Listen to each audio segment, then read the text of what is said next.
And now I'd like to show you how to sharpen a chainsaw with a sandpaper. And therefore,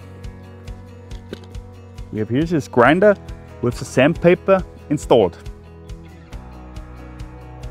If you want to have a close look, we have here a very fine sandpaper which runs over a very small shaft.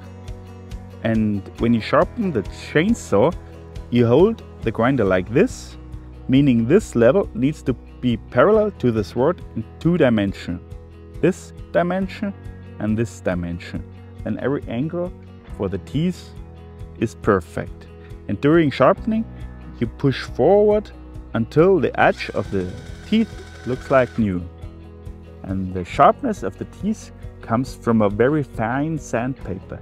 So when the sandpaper is new, it's a little rough and you achieve more material abrasion. And as older the sandpaper becomes, the sharper the teeth becomes.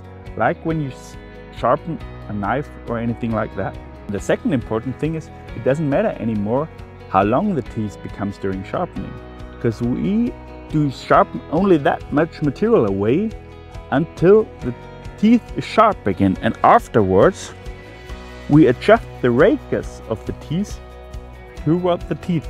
Then it really doesn't matter anymore if the teeth have a different length, as every teeth becomes the same amount of wood.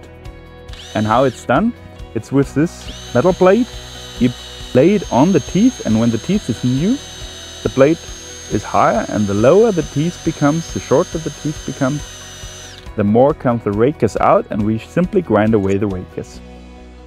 And this works for every chainsaw, from the smallest battery models up to the harvesters. You can sharpen every chain with this grinder.